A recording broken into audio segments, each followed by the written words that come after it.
Hi there, I'm Rizada and today we're going to learn how to draw very beautiful and realistic lips. Before we start to learn the academic general approach to drawing lips, let's study in a more simple way. It's more geometrical and, of course, triangular as I like. First, we draw a triangle and then we cut off the side corners to make a pentagon. And after that, we cut off the top corner. Now we have 6 points. Doesn't it remind us how earlier we draw the eyes, doesn't it? Then we draw a mouth line. And it's not straight line at all. Actually, it's an arc. The upper lip is usually smaller than the bottom one. Then we add a lip tubercle.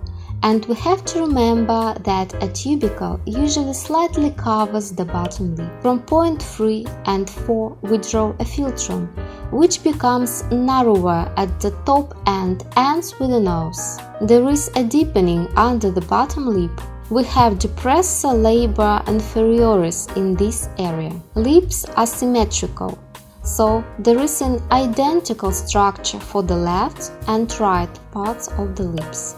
The plane that starts from points 5 and 2 is upper lip cutaneous. There is orbicularis muscle around the lips. It's a simple but geometrical academic approach with a little bit of anatomy.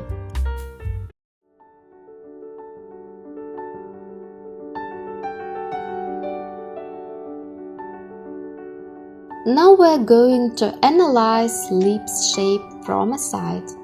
If we look at the lips from that angle, we see that the upper lip is farther than the bottom one. The upper lip also slightly covers the bottom lip. There are the same muscles, shapes, and anatomy.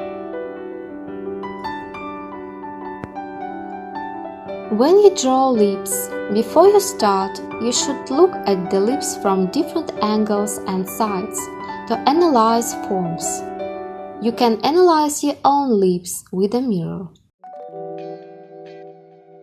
The next level, ovaloids. This approach is based on ovaloid as a general shape. First we start with proportions. What's the difference between the length and height of the lips? Then we draw ovaloid or oval of the lips according to the geometrical shapes we studied earlier, and looking for the right shapes.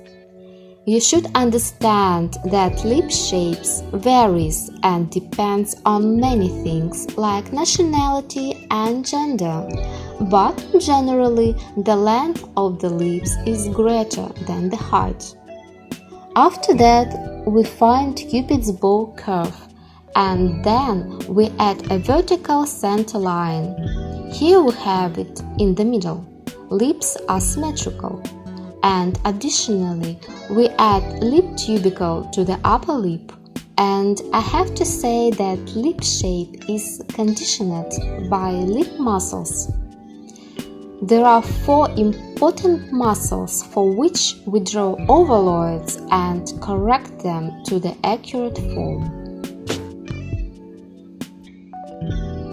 Then we add the philtrum. As lips have muscles and thickness, they are not flat. We should show it on the corners of the lips. It's good practice not to press hard on the pencil while drawing. We draw strong, bold lines in the middle of the lips, without specifying the corners.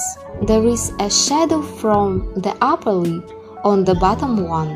The upper lip is generally darker than the other.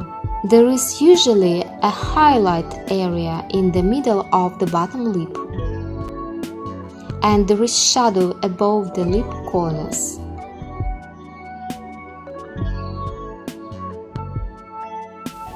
That's it. It was the basic academic way to draw very beautiful lips.